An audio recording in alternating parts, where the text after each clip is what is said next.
Arkansas, for Arkansas. This is Inside Arkansas Live. And welcome into Inside Arkansas Live here on this beautiful day here in the great state of Alabama for the last time. I'm John Neighbors alongside Curtis Wilkerson, and appreciate each and every one of you for making us a part of your afternoon this afternoon. You're probably wondering, this is a little bit different than what you're used to, and it's true, because me and Curtis decided, with all the weather that's going crazy down there in the state of Arkansas, as well as us traveling back, Andrew Ellis going down to Arlington, we had to do a little, creativity when it comes to our Inside Arkansas Live show here today. So it's a pre-recorded show, but plenty of other things to talk about and get into, because I know we're going to get into, of course, more of the reactions from Arkansas and Auburn, and that's a frustrating loss. Look ahead to Missouri, do a little what to watch for and a few things there. But Curtis, it's been a long day. We've done a lot of things. We're continuing to talk about this game, which I know everyone's excited to continue to talk about. But now we had a little chance to settle in a little bit, as in like 5 minutes. Like how we feel about this weekend moving forward with the team, the season. I mean, again, frustrating loss, but I mean, the rest, they still got games to play. Yeah, I mean, I'm sensing a little bit of a shift, honestly, in the way that I feel. And yes, to everyone in the comments, I am wearing shorts. This is my shin. Enjoy that, okay? You're welcome. You're welcome. No, because it's true, man. And I've been banging this drum about before this 2-game road swing even started, of like Arkansas, they're not going to be projected to win these games. And they also don't have to make the NCAA tournament. That is still true. It is still 100% true. But do you trust this team now to take care of business and do what they have to do? Because the pathway to getting to where they want to be really starts now. And after these 2 games here, where, like, how the heck are you supposed to feel, John, where you're on the road against 2 top 10 teams, you have them both on the ropes, but you don't play well enough and you don't do the little things required to win. Now, all of a sudden, when the pressure is mounted even more, although they're playing maybe a little bit, like slightly, very slightly lesser competition, that they're all of a sudden just going to put it all together and win these games and do what they have to do. I don't know how I feel about that. Like, I don't feel necessarily more confident that it's going to happen. No, I don't either. I mean, it's just something to where, you know what they're capable of and you know what they can be, but you just never see it. And it's hard to expect it that it's ever going to happen. It's hard to expect that, we're going to wake up on Sunday morning, for instance, and just be like, no, that I totally know I'm going to wake up in a good mood because they just beat Missouri, or even beating Texas at home or anybody. And it's frustrating for people, but it's also scary. It's scary because you like to know and anticipate everything in life. Like, you want to know as much as you can. You want to be able to expect things as best as possible. And like right now, it's almost like people just revert back to, like, they don't care, or at least they say, well, I don't care, I'm moving on, whatever, because they're just tired of the emotional roller coaster they get put through. I guarantee you there's a lot of fans that against Auburn, they were like, oh man, we could do this. Look at us. Look what we're doing. We're only down by this amount to the number 1 team, and they pull you back in, and then it ends up being the same result at the end. And so it's really tough to try to make sense out of anything right now. Like, I would bet money that Big Z is not going to go over again in the next game. I mean, I would think that Trevin Brazil is not going to score for the other team. I would think, but if it's not that, it's something else. Yeah. I mean, so it's like, how are you supposed to be like, no, it'll be all right? Because it's like, no, because that won't happen again. Well, a lot of things haven't happened again, but it's just always something else that ends up happening instead. Well, yeah, I mean, that's the story of the season for this team. So the guys who didn't show up at Auburn might show up against Missouri, and then the guys who did show up at Auburn might not show up against Missouri. You didn't make shots in this game against Auburn, right? Like 50% from the free throw line, 3 of 19 from 3. Maybe you shoot it better against Missouri, but then your defense, which was elite against Auburn, remember when they gave up 10 threes in the first half at Missouri? Yeah. Then maybe that's the problem. It's just been the thing with this team all year, is they're consistently inconsistent, and they plug one leak and then another one forms, and then they plug that one, and then the one that they just fixed springs a leak again. And it's just kind of been the thing. And we keep doing the deal where we're like, man, And it's true to the standpoint of after the last couple of games that we've watched here, Arkansas belongs on the floor with anybody. Yep. They can compete with anybody, but can they really beat anybody? We keep waiting for them to put it all together for a full 40 minutes or string, one game into several games. At some point they're really going to turn the corner, and maybe they will. But I think there's also something to be said for at some point, you're 26 games into the season, you kind of are what you are. And so if you're going to catch a heater, it's really now or never. I mean, it's do or die time. And, all the cool stuff about, they covered, so they jumped up and Ken Palm and this and that. That's all fine and dandy. None of that stuff matters anymore. It is about winning basketball games. And for whatever reason, they're having a heck of a time closing out basketball games. You had the number one team in the country on the ropes, and that's commendable. You can be happy about the effort. And man, even though they were kind of like stepping on their own foot over and over and over, they kept battling, man, and getting back in that thing, and eventually took the lead there with 3 minutes left. But then at the end of the day, and John Calipari said as much in his press conference afterwards, they wound up doing the things they needed to do to win. They made the free throws that Arkansas didn't. They made the shots that Arkansas didn't. They executed when Arkansas didn't. There's a reason why Auburn's the number one team in the country and why Arkansas has the record that it has, and it showed at the very end of the game. Yeah, I just want to get rid of this stupid pillow. Started looking at that stupid logo. But no, that's the case is like, it sounds so simple. It does. It sounds so simple. Hey, just make free throws, man. Just, don't. Honestly, I mean, that's true. It's just like, hey, don't let the ball go in the basket for the other team.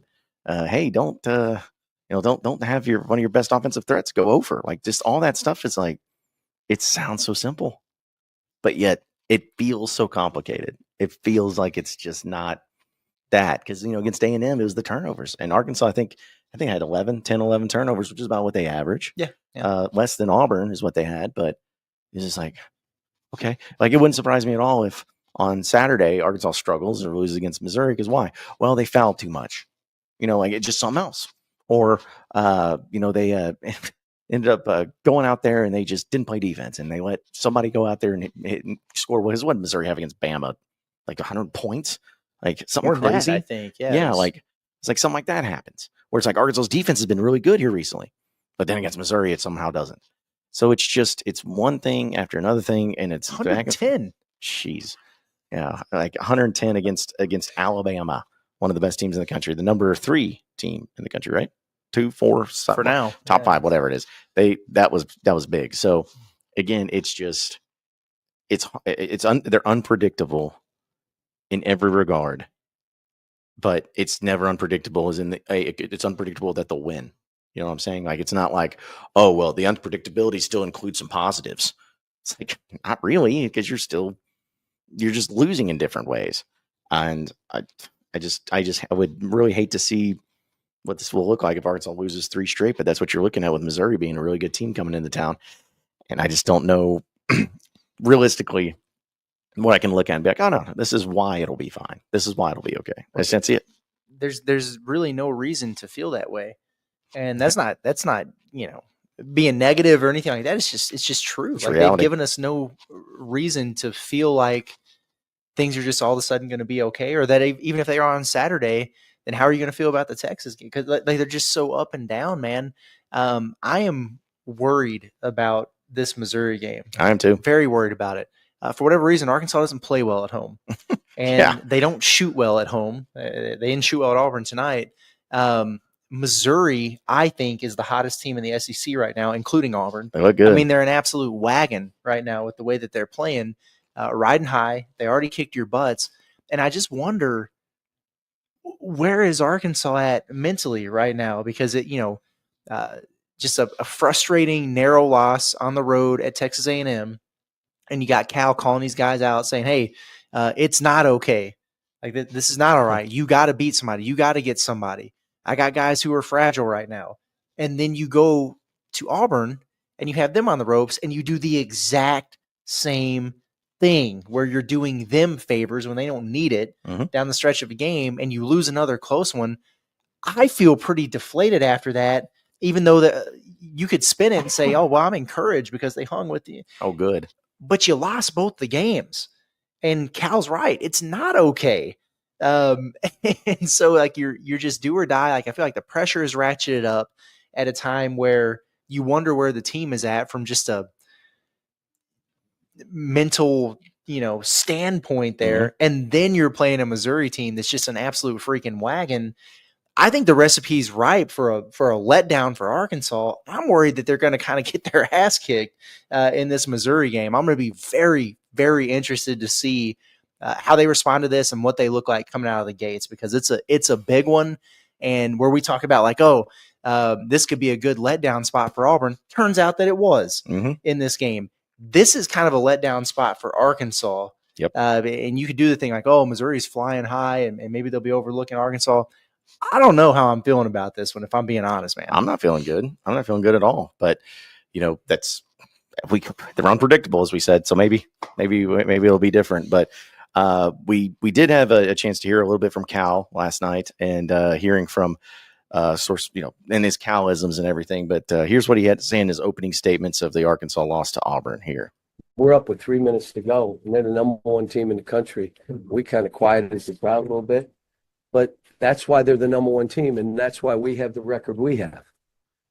Because we had that against Alabama, we had it against A&M. I can go on and on and on, and we don't finish people off. That's what makes them the number one team in the country. And they make the plays. And they made their free throws. Early to start the game, we didn't make any. We're like,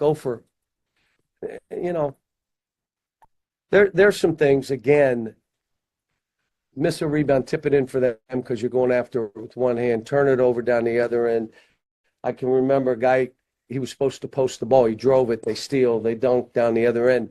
A side he goes, don't catch the ball. Well, he threw, like that's the stuff. Because in these kind of games, it's 5 possessions. And those 5 where you break down because you're not on it or you miss free throw, you're losing in this league. I mean, we have no easy games left, but I hate to tell you, neither is Auburn. Yeah, I mean, he's just echoing everything that we just said. Yep. And I mean, it's true. For a majority of the game, this could have gone either way. Even when Arkansas took the lead, if you were a betting man, who would you put your money on?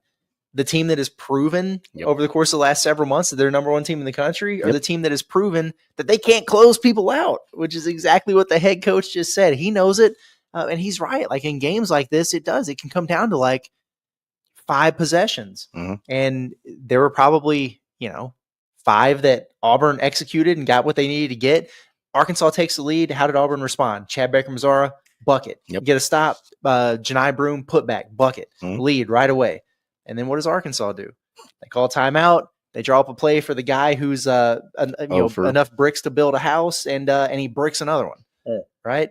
Then what happens? Arkansas. Okay, so Arkansas does something good. They get a stop, the stop that they need to be able to get a shot to tie it at the end. Nope, just kidding, because you have 2 guys there to get the rebound. Neither one of them gets it.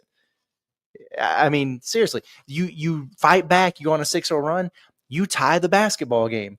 Great job, Arkansas. Let's just tip one in for the number one team in the country and spot them 2 points to give them a 6-0 spark. It's just stuff like that, man, that high-level winning basketball teams don't do, and Arkansas does. Yeah, they just love it. They love it, honestly. And, I'll tell you what, we got another clip from Cal, and we'll use it as part of our What to Watch For here, presented by Bryant Technologies, folks. Again, they are dedicated to delivering high quality network infrastructure and security camera solutions. And they also take pride in their exceptional workmanship and commitment to, of course, keeping your business operations seamlessly connected and secure. They can probably do a lot for the Razorbacks right now when it comes to their being connected and staying secure. But either way, they do structures, cabling, security camera installation, digital signage, TV mounting, all those things. And of course, they're going to have you covered in every way, shape, and form. They service the entire state of Arkansas as well as surrounding states. And they are going to always have you taken care of no matter what it is. So have them help you out with all your network and security needs. Give them a call today at 870-883-0330. And you can also check them out at BryantsTechnologies.com with that S in between, BryantsTechnologies.com. It's Bryant Technologies, quality work guaranteed. We appreciate the partnership, not only of Inside Arkansas, but as well as Pod at the Palace here. It's Bryant Technologies for a little what to watch. Well, let's watch another clip from Cal. And I'll admit, this was done by our executive producer, Andrew Ellis, and to which he titled the clip Elite Cal Clip. So the expectation has been set. Okay. So let's hear from Cal what the Elite Cal Clip may be. Got a chance, got to finish it off now. And if you don't finish it off or don't take advantage, that's on us. But it's in our hands. It's not going to be in a committee's hands. It's in our hands. You either do it or you don't. I told him finally after the last game, because, I didn't want shaky hands. Every game we play is an NCAA tournament game now. I didn't want to say that before Texas A&M because I thought they'd miss every shot. But I said it for this game, and I'm saying it's our NCAA. That is a Final Four game because that's what they are. That's a Final Four game. The next game is probably an Elite Eight game. Alabama was probably a Final Four game. The other one was an Elite Eight game. Every game we play, it tells us, okay, what's going to work and what won't. But we defended, created turnovers, got our turnovers down, made some shots. But again, 3 for 19 from the three. How do you win?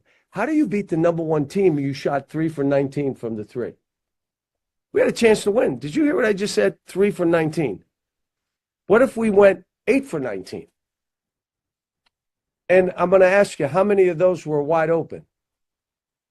Bunch of them. You just got to make some shots. Last question, so I can get out of here. We're in a 2 degrees back in Fayetteville. Yeah, I can't wait to get back to Fayetteville. Yeah, I know. I'm just busting at the seams, ready to get back. I swear to everyone watching this, I did not listen to the John Calipari presser before I recorded my report card. We're saying like word for word the same thing. I don't know if that should make me feel good or not, but we're on the same page with the issues here, man. But he's absolutely right. When your backs are against the wall in this situation, it's coach speak, cliche, whatever. It doesn't mean it's not true. Yep. Every one of these games, it's like a playing game. You're in Dayton every freaking game the rest of the season, because that's how important this stuff is, and that's the quality of the competition that you face in SEC play outside of when you go to South Carolina. And I'm telling you right now, that's not going to be easy either. This team, man, they make you want to rip your eyeballs out of your skull sometimes. But then you look at him, and to his point, it's like, how do you shoot 3 of 19 from 3 and have a chance to beat the number one team in the country? It doesn't make any sense. It really doesn't. But they do that. And the reason why is because there are good qualities as a basketball team. They are elite on the defensive end of the floor. They have really good players who can go off on any given night. You just never know what you're going to get, man. And for whatever reason, it hasn't come together to the point where they're able to finish games. No. And I mean, it's Cal. You can say he's Cal-isms or whatever, but he's right. I mean, it's not like he's saying anything that, and I'm not saying like anybody can know it, but it's like, like you talked about on the report card and what we've been talking about. It's like we all see it. It's not like there's just some super secret thing that's going on we just don't understand. It's like we see it. He sees it.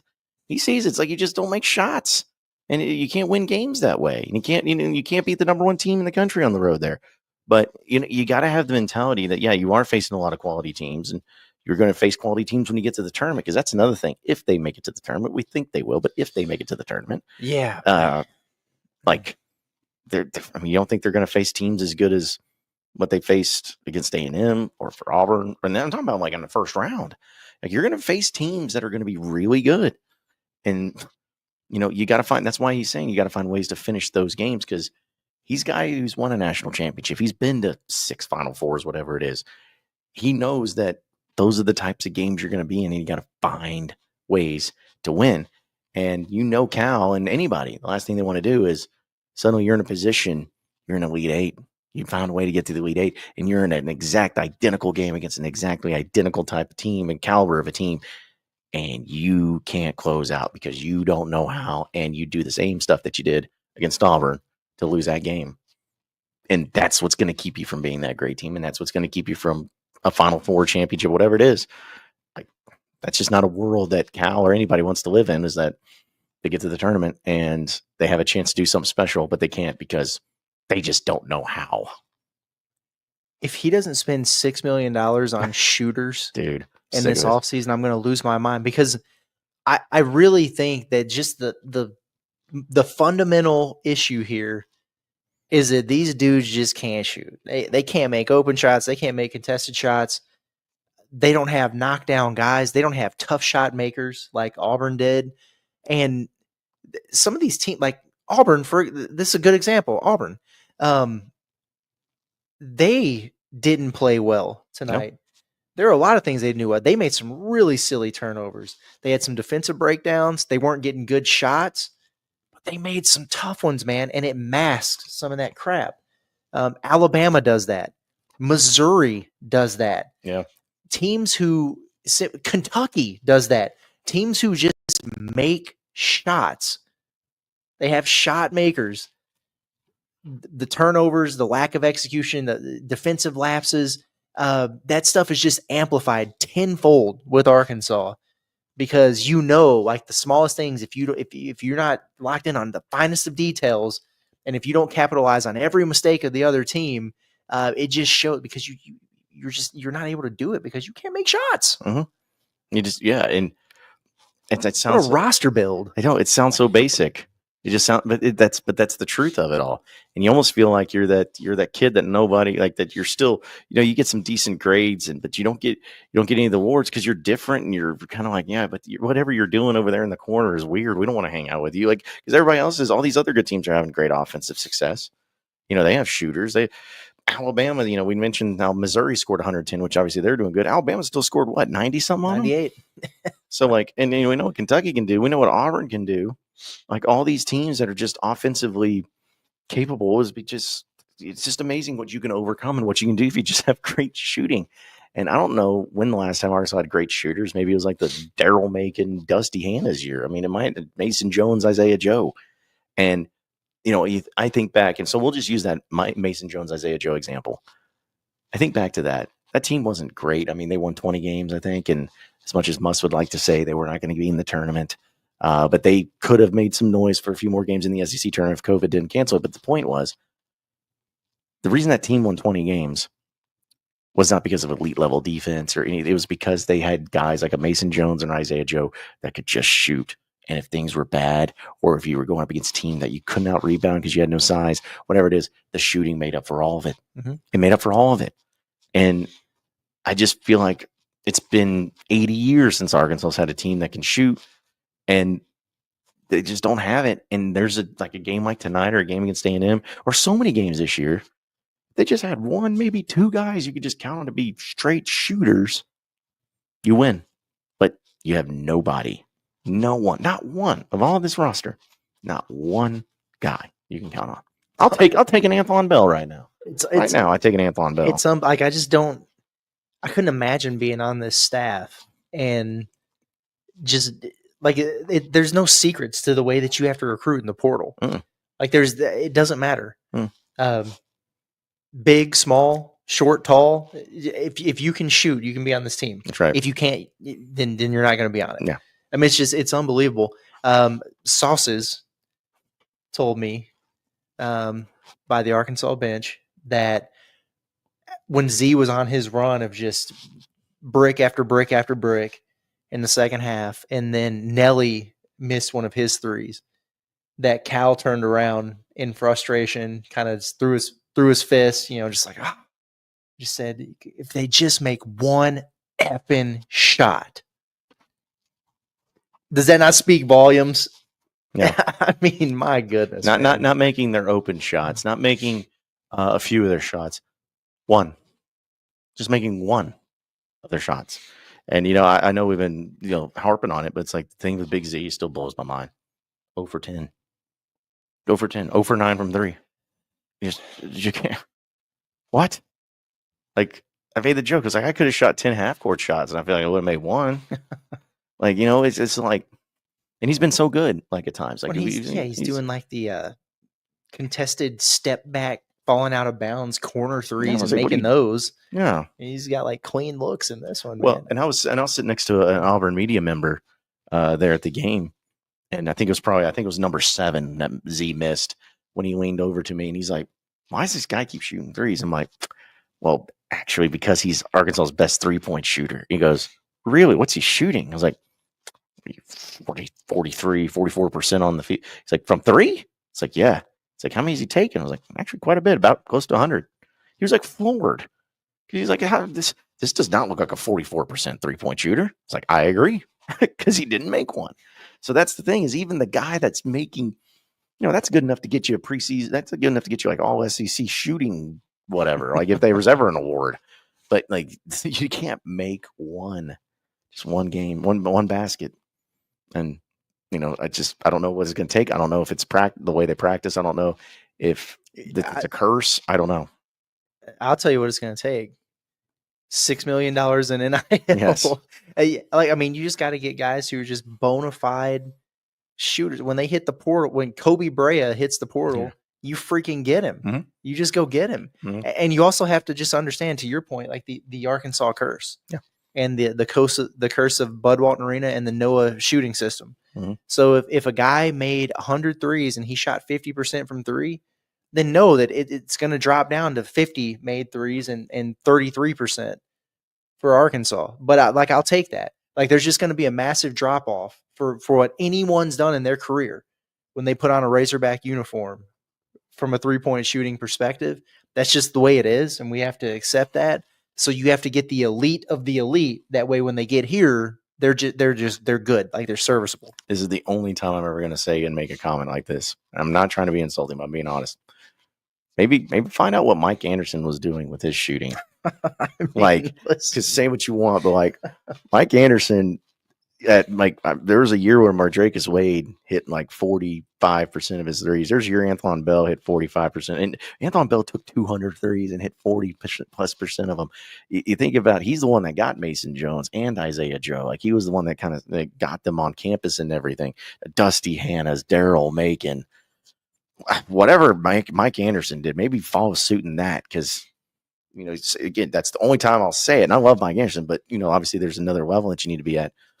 But that's what is so weird about it. It's like, how Mike Anderson didn't have any problems with it. He had no problems getting guys that could just shoot. And again, if it's a guy where literally, hey, your job when you come into the game is to shoot threes or just shoot in general. You're our guy. You are, if we get it technical and they're on the floor, you're shooting the free throws. If we need a 3 in the most desperate way, you're getting the ball. If you get a sliver of an open look, you take it every time. And it's just be nice to have like that, like an Anthon Bell, as I mentioned, like just somebody that's all you do. Just get out there and do it. I'd love to see that. Yeah. And like people, maybe they think we're like oversimplifying it here. We're really not. No, it's not. Because like if you think about Arkansas's turnovers, a lot of them, why do they happen? It's because DJ Wagner or Adu Thero drive into a wall of 4 defenders in the lane. Well, why are they there? Because they don't have to worry about shooters. They don't have to worry about help, and they don't have to worry about leaving a shooter for a kick out 3. None of that's there. Teams go under every screen because it doesn't matter. Okay, pull up and shoot a 3. You'll brick it. We'll get the rebound. Yeah. It's fine. It's an easy guard, and it just makes everything so much harder because it's easy for people to be like, well, just stop shooting 3s and drive to the rim. There's nowhere to drive because teams are packing the lane on you, and now they've taken the pick and pop away from Big Z. Although Auburn didn't do a really good job of it at all in this game, but teams are starting to take that away, and that just complicates matters further for you. So it is a big deal, and it trickles down to everything else that they do on the offensive end of the floor, and that's why we're looking at a team that's top 20 in the country in defensive efficiency and like barely inside the top 100 or whatever on offense. It's frustrating. Honestly, if I was a coach, I mean this may be a little bit over dramatic, but if I was a coach and getting my defense ready for Arkansas, I'd be like, all right, you know how you guys line up on the free throw line when the opposing team's shooting a free throw? Do that and then just face the ball. Like run the 4-1 packed defense like in there in the zone because it's like you just clog the lane. That's the best shot they have. Let them shoot threes. And I think there's probably a lot of coaches and a lot of playing teams are going to be like, let them. And if they make it, fine. But we'd rather make sure that they get nothing inside, create those walls that those guys can just run into all the time, trying to get fouls. And even if they get fouls, odds are they're not going to make the free throws. So just why not? I mean, I would do it. I'm not saying Arkansas is like an easy team to prepare for, but the blueprint's out on them. So it's just do that. And again, if they beat, I'd go down like that. If I was, no one's going to shame you for letting Arkansas shoot wide open threes. No one's going to shame you if you're fouling Arkansas, taking them to the free throw line, because they're not good at either one of those things. And odds are you'll still be successful and still be someone who wins the game by doing it that way. Yeah. It's wild. I'm to the point now where, and like for a minute they had a thing going there where, I don't know, for like a game and a half, John L. Davis was knocking them down. Mm-hmm. And so you had a guard doing it and you had Z doing it. It's like, all right, like you got a couple guys on the floor that really have to be respected. And now that's kind of gone away. I'm to the point where I'm thinking, can I just get 30 minutes a game of Carter Knox and Billy Richmond? Please. And can we get Carter double-digit shot attempts in every game? Build the offense around Carter Knox. The dude is like 11 of his last 13 shooting. And it's happened over the course of like 2 or 3 games. And like, it's been different ways. Let that man cook. And that's the thing is it's been different ways too. It hadn't been like, oh, he's just been getting dunks and stuff. He's hit threes. He's hit elbow jumpers. He's gone and gotten layups. He's gotten dunks. So yeah, it's like he's found ways to do it in different ways. Why not? Feed the hot hand. I've always felt that way. Get him involved. Do something like that. But yeah, you got to find a way. You got to find a way to make it better. You got to find a way to keep this going, because I just don't want to have to deal with this same conversation. I mean, we're probably going to have it again after Missouri, but it's just like I don't want to deal with the same conversations. It's not like over and over again. It's not fun basketball. It's not. Like, there are always teams that are good at one thing and bad at another. I don't know. Like, I would just rather watch the teams that are just really good at scoring and knocking down a bunch of shots, and then maybe you give up 85 points or something. It's just it's not that aesthetically pleasing. And I think it's another part with like a fan frustration with this team. It's like, man, as hard as they played, and you had number one, just kind of on their heels a little bit, but it was a tough watch. Yeah, it's not beautiful. It's not beautiful basketball. No, it's not poetry in motion, man. Yeah, no one's gonna be like, man, this is one of the best college basketball games I've ever watched. Like, it's not gonna happen that way. But let's go ahead and get into something that I think that's important to talk about, because we spent so much time in reactions yesterday for Pod at the Palace post-game show. But I want to give a shout out to our friends over at Bet Saracen for making it possible for us to take this trip to Auburn, as well as so many of you who have supported us. But make sure you download the #1 sports betting app by going on your iPhone or on your Android into the App Store and downloading it there. You can also go to betsaracen.com and check it out that way too. But hey, that 16-point underdog, a lot of you felt the Razorbacks, and hey, at least you won some money. I was one of them. So I will take it with Bet Saracen. It's the way to do it. It's the way to happen. So make it happen with Bet Saracen and betsaracen.com. I wanted to bring this up, Curtis, because I think it's important. And, we've talked a lot of negative stuff, which is fine. But I'm going to do a little positive spin in a different way. Bud Walton Arena is the greatest atmosphere in college basketball in the SEC at its best. When you take all of the SEC places at its best, Bud Walton is the best. Because we've witnessed Lexington in Rupp Arena, which was without doubt the craziest atmosphere you'll probably ever see there with Cal's return. And we witnessed the #1 team in the country in the Auburn Tigers at their arena, which, nice arena, but was told about the atmosphere being amazing, was told about how it was one of the best and toughest places to play in college basketball, in SEC basketball, maybe even better than anybody else. And I was completely underwhelmed. I know the game wasn't exactly great. And, you could sit here and say, this, that, and the other. Don't care. #1 team in the country. And if you claim to have one of the best atmospheres, you got to have the best atmosphere in the country when you're #1. I don't think I've ever been more disappointed in an atmosphere than what I was at Neville Arena for Auburn. It was just, it was oversold and then underdelivered. Yeah. Because that's why I was so excited to come here, because we've heard so much about it. The jungle, man, it's crazy. And maybe it is at its best. But this definitely wasn't its best. And if that's the case, it's so crazy because, like we are, we're basically staying right across the street from campus. And, as soon as we walked across the street, like we were in the line to get in from the students. I mean, the thing was wrapped like 7 blocks down the freaking road from Neville 2.5 hours before the game. And so I'm thinking, dude, this is going to be crazy. And then you walk in and the setup, it is perfectly set up for it to be crazy intimidating. I'm jealous of that. The lower bowl, 75% of it is for the students. Like it's wrapped around everywhere but behind the bench. And it's right on top of you, man. And it was packed, that part of it. Mhm. And so like all the ingredients were there for it to really be kind of it be an intimidating deal for sure. It feels like the acoustics were right for it to be loud right there on the floor. It just wasn't, man. It wasn't. It really wasn't. In the build up to the game, during the lineups, during the hype video, like the whole pregame and then through the introductions and everything, I'm like, okay, well, when is it going to happen? Like, are they saving it for the game? Is it really going to get rowdy? And then the game is competitive and it's back and forth, and it just never, like, the pop wasn't there, man. And so, like, I'm sure that they've had just awesome environments and atmospheres like anybody else. But for me, like, if you're not doing it consistently, you can't call yourself one of the best in the country. No.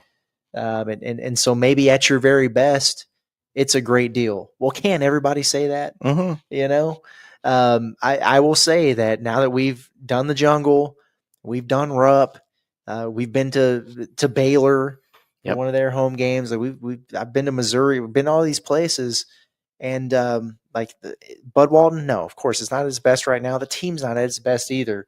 But from a consistency standpoint, I'm more impressed with what Bud has to offer. I just am. I'll be honest, I was shocked. And I know people, because I know already people are saying, well, you're just saying because you're a Razorback fan, and I'm like, no, I went in with open mind. I really did. And I was excited more so about Auburn than Kentucky, because I've heard Rupp is not as loud as what you think it would be anyways. But the Jungle, I was like, no, because we saw games, Curtis, earlier this season when we were talking about the attendance stuff and Bud Walton and all that, where it's like, man, even their midweeks are packed. Like, they're packed in there. They're getting crazy with it, all of that. And I'm sorry, not only are you the number one team, but you're coming off of a massive win against your bitter rival on the road. And you're just saying that, like, the atmosphere after that game that you had on Saturday, that's it. You know what the Arkansas atmosphere would have been if they would have beaten Auburn tonight in that Missouri game? Crazy. It would have been insane. And they wouldn't have been the number one team in the country either. Not even close. Not even close. But that's what's so strange is I sit there and, and Curtis, when you brought up the beginning of the game, we and you were talking about it. We're like, is this like supposed to, when's this supposed to start? Like, are we still in the like movie trailers and we haven't gotten to the actual movie yet? Yeah. Like we don't have to raise our voices to hear each other. Like, we're just having a casual conversation like we are on this couch. Yeah. It was very strange. I don't know, man. And then that, and on top of it too, where it's like, it's just maybe I just got overhyped and trying to get excited for it. But I was like, if I was blind, if I couldn't see, and I went into Bud Walton Arena, or let me say this: if I couldn't see and I went into that arena and I was told it was Bud Walton Arena, in the back. Hey, how many fans do you think were in there? I mean, probably like 11, 12,000. Like, that's what it sounded like. So for you Razorback fans, so that way if you weren't there, we're trying to paint the picture for you. You've been to a game of Bud Walton where it's pretty fun and stuff, but it's like 2/3 full, and you're just kind of like, it's fine. That's what it was. Like, Curtis, you know this because you cover Arkansas basketball a lot, and I know this. I can't tell you how many games I have left Bud Walton Arena where I can't sleep because my ears are ringing so much. Like, I can't do it, and I didn't have that a second tonight in Neville. Like, I didn't have it at all. So it was just, again, maybe it was not a bad atmosphere. I want to make sure that's clear. It wasn't bad. It's just considering the hype that I got from media here in Auburn, from the perspective of all you Auburn fans out there. Man Quinn. Yeah, our man Quinn, guy. which even Quinn said on the show last night. He was like, it was a little awkward, like a little different crowd. Taylor Corn, our friend over there, she kind of said the same thing. She was like, yeah, it was just off. And seeing Bruce Pearl having to do this a few times to get the crowd up, I'm like, yeah. I don't think I have ever in my life seen a coach of the University of Arkansas Razorbacks have to go up to the crowd or look around at the crowd and do this. Well, like and when it was happening too, like there would be a big moments or whatever, and Muss would do that on a timeout or whatever. This is like during play. Yes. During the game, he's like, let me take a temporary pause from coaching my number one team because I need to remind my fans that like I need you to clap, and be loud. Yeah, it's crazy. And what was weird too is I remember a specific one. I don't remember what the play was, but Auburn hit a shot. Like I think it was to maybe extend the lead, maybe or whatever. That's when he did it. It wasn't like, hey, we need your support because we're down or they're going on a run, because that sometimes will happen. It's like, hey, we need to get behind them because they're not playing well. It wasn't even that. It's like after they hit a shot and they were going on a little bit of a run. It was almost like, I'm not speaking for Bruce Pearl, but it was almost like he was kind of like, hey, what's going on here? Come on, wake up, guys, wake up. This is great. We're doing something. And I was just really shocked by that. And that really stood out to me, not just once, but I think I counted 3 times that Pearl, because he's very animated on the sideline. So it's not like you miss him, but he was out there getting, I don't know. I just felt like that was really sad that you're having to do that with the number one team and everything. So, and I'm not trying to do this to hate on Auburn. I'm honestly not, even though I do enjoy trolling y'all. Y'all are fun to troll. I'm not trolling. Like that was just very underwhelming to me. Well, if I just went to the game with no expectations, I probably walked out of there and been like, oh yeah, well, solid, small arena. Auburn's a football school or what, like, okay. Mm-hmm. But that's all I've heard. Yeah. From everybody associated with Auburn basketball. It's like, oh, the jungle, it's crazy. Oh, it's so intimidating. And then they've done this thing where they have like these every year. It's like, oh, nation's longest winning streak at home, Auburn. It's like it's been like its reputation is there. Yeah. And so like I came into it with high expectations. I expected to be blown away. And I was pretty underwhelmed by it. And I also say I keep going back to like, you're the number one team in the country. Like right. I figured it would just be crazy.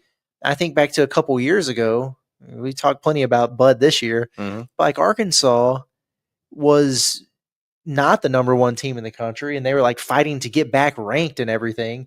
They were having a good season, but all those games were nuts. Like, and it wasn't just the Auburn was your Super Bowl, but I remember Tennessee coming to town. Mm-hmm. It was crazy.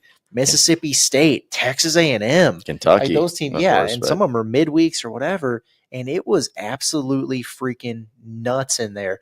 It was louder for the Alabama game in Bud Walton Arena last weekend than it was in Neville for this game tonight, significantly. There was not a single moment in Neville tonight that was even really close to being as loud as it was for the Bama game last week. And that's what's so weird.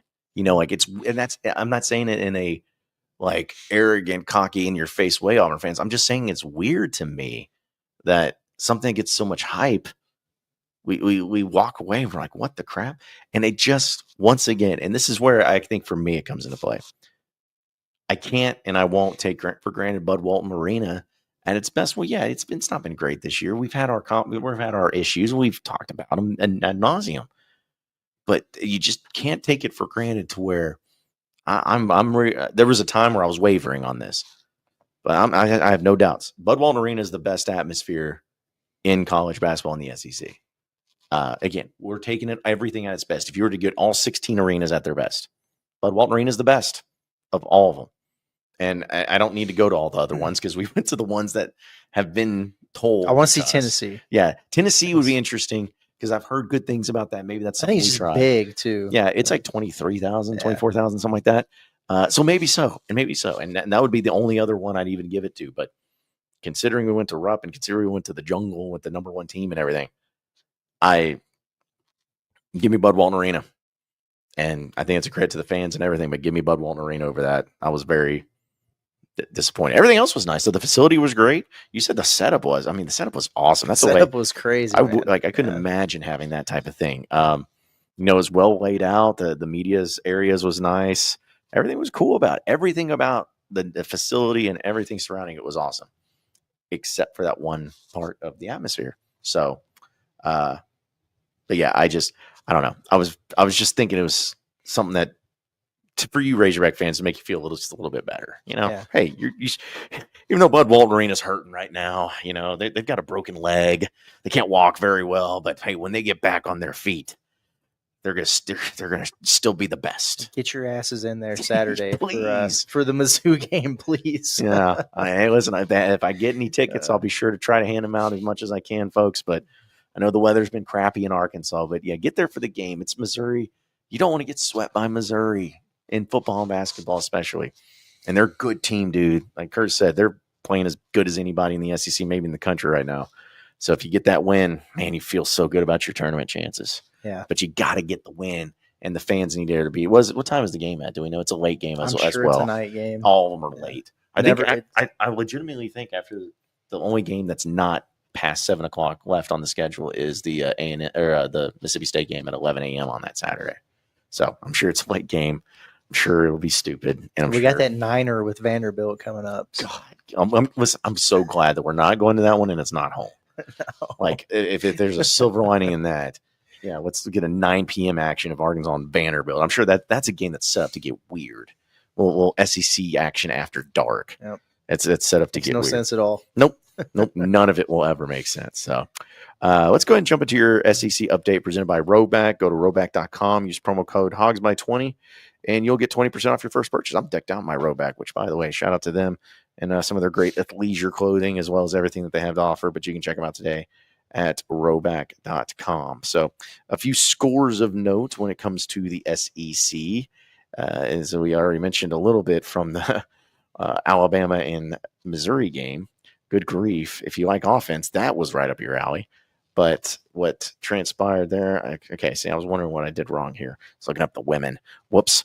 Nope. Yeah, don't do that. Don't do that. That'll be confusing. So Alabama gets beat by Missouri, 110-98. We didn't get a chance to watch the game because obviously we were watching like Arkansas play.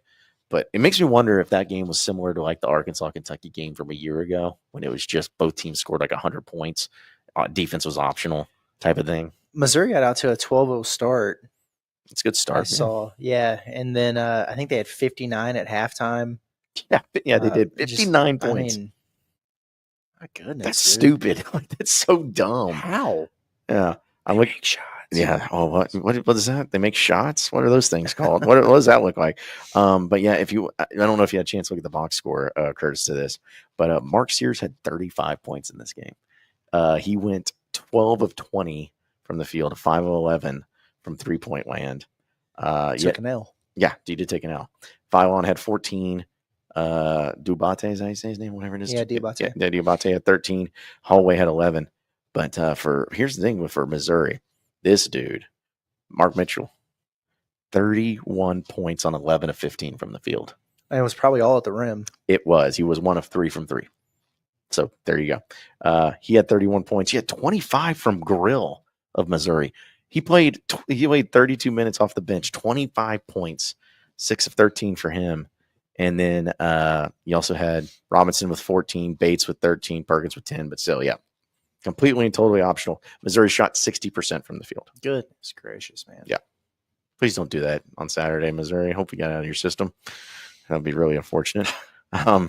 And then another game, Kentucky beat Vanderbilt by a final score of 82-61. The game was actually close. Vanderbilt was only trailing by 1 at halftime, 41-40. The premium crackers got it done. Yeah, the exciting whites, man. Cracks me up, dude. All the local freshmen and the Mormon that came back from his mission trip. Like, seriously. Dude, Adolph Rupp would have loved that team. He would have loved that team. They went and got him, man. Yeah. That was a big win. That was a get back game for Kentucky since they lost to Vandy and Nashville, and it's notable. Like I'm sick of doing the comparing losses thing, but I mean there's something to it. Arkansas loses, very tight on the road to number 1 Auburn, and they get a bump in the metrics. Vanderbilt's not going to get that for getting their ass kicked at Kentucky. Nope. And that's a bubble team that you're in competition with, and they've lost 3 in a row here, and they've got more tough games coming up. So which one of these freaking teams is going to, log a win? Somebody has to. Instead of like, who had the most impressive loss today? Like, somebody's got to get a dub at some point. At some point, you would think. Either that or they're going to put in like VCU and UC San Diego and, all these SMU who hasn't got a quad win all year instead of these SEC teams. They don't start getting wins. Yeah, nobody wants to see that though. No. I know we'll talk probably more about it tomorrow, but good slate of games actually for this weekend. We know that Arkansas and Missouri are playing, but how about you got Tennessee and Texas A&M? Ooh, So that's a good game. yeah, Where's that at? that's at Texas A&M in College Station, 11 11 a.m. on ESPN. So yeah, you'll have that. And Wade Taylor versus Akai Ziegler. That's just cinema. Oof. Inefficient Yeah, shooting. Texas A&M trying to try to bounce back after getting curb stomped by Mississippi State. Yeah. So you got that one, but you also have Kentucky going to Bama. So that's going to be a get-right game for Bama, I think. Mm-hmm. And we'll see what Kentucky's health of their team is, too, because they've still gone without 3 of their players. I don't know if you guys knew that. Kentucky fans will make sure to let you know. Yeah. They don't have 3 of their players. I love how they're still talking about being without Kirk Reese. He played like 5 games this year. You know, like I get, you know. Yeah, it's like, yeah, okay, sure. I mean, but it's like, is he really the make or break guy for your wins and losses? Like, come on. Let's not get crazy. So I said a good slate. That was pretty much it, actually. Okay. But, you have games like Mississippi State at Oklahoma, which I think Mississippi State might be your gross game. Mississippi State just continue to put Oklahoma out of their misery. Need Auburn to have a better showing at home against Georgia. Mm-hmm. Smack them up. You know, you get those results, and you get an Arkansas win.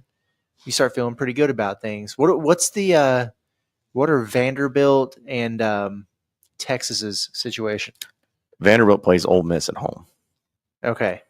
And Texas plays at South Carolina. Yeah. Could that be the game? I hope. I need South Carolina to win. Cox? Yeah.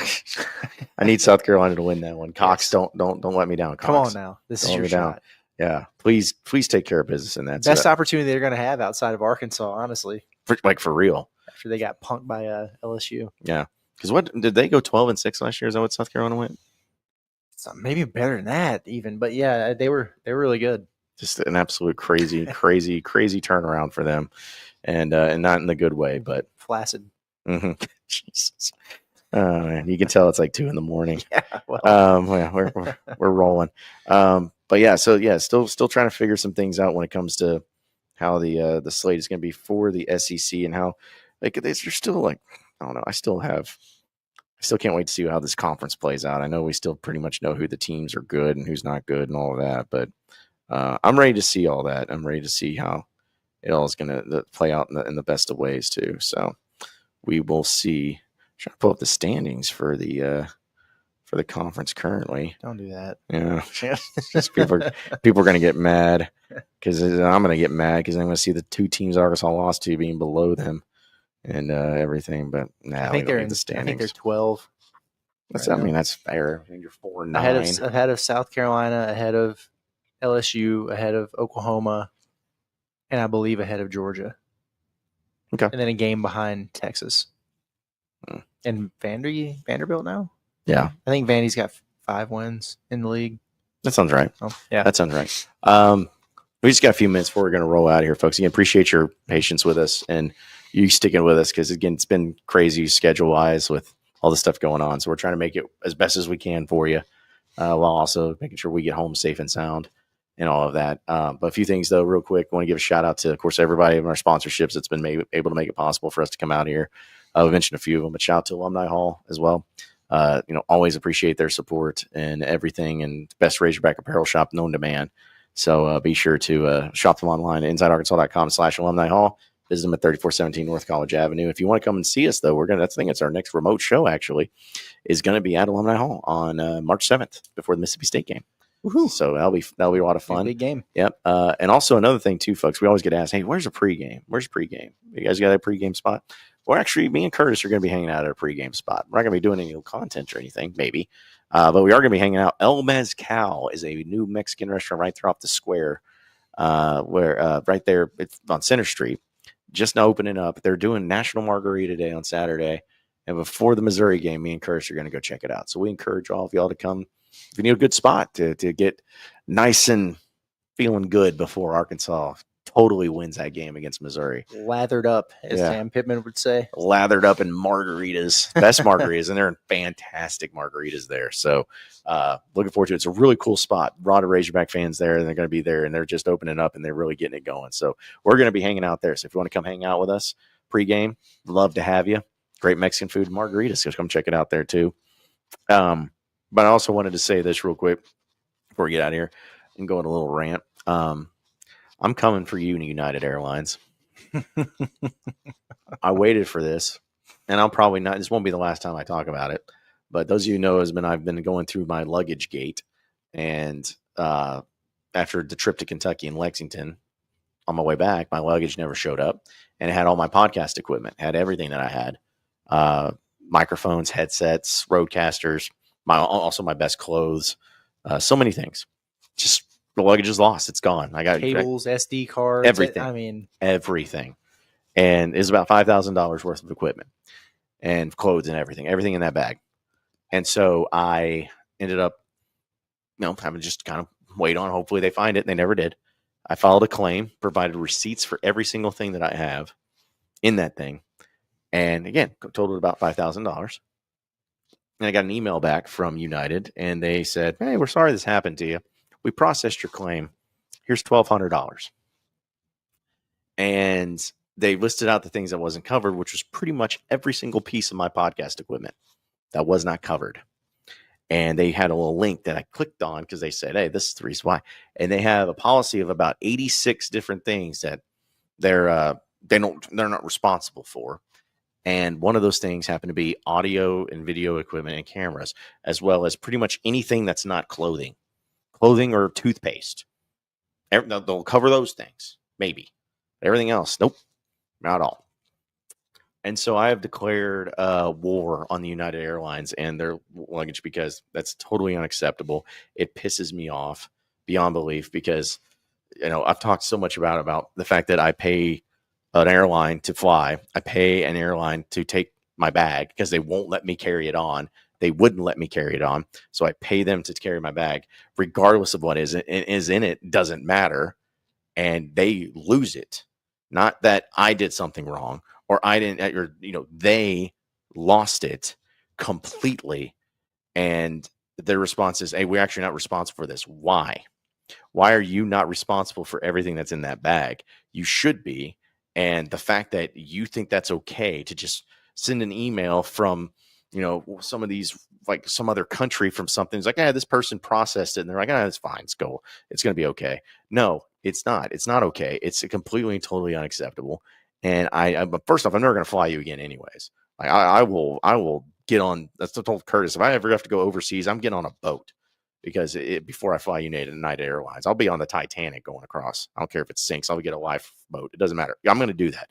But it is completely and totally horrible that that's the way it happened. Especially because I can even understand if I was just throwing crap against the wall where I was like, "Hey, yeah, I had this podcast thing was in it. Well, where's your receipt?" "Oh, I don't have a receipt." No, I provided every single receipt for everything I ever had in there. And they just gave it to me like that, like as if, "Oh, we're going to give you 20% of what we are actually owed." Is completely unacceptable. It makes me mad. I know a lot of people have reached out to me and saying things I need to do, next, what's the next step? And I appreciate it. And I'm going to go through a lot of it, but I'm getting my money, and it is the worst experience I've ever had. And no one should ever have to lose their luggage. And I know the accidents do happen. And I would honestly be okay if they just did what they were supposed to do and reimburse me. And they gave me that insulting number and acting like I should just be thrilled about it. So anyways, it's going to be a bit until, I'm going to have to buy equipment no matter what, because we're going to need it. But it's more of the principle of the thing of, just you guys are terrible and corrupt. And I hate flying with a burning passion. Like they nickel and dime you every single time. And they still will screw you over. Let's keep I'm not saying they had this happen. What if an employee of theirs just stole my stuff? An employee of theirs did steal your stuff. Yeah, that's true.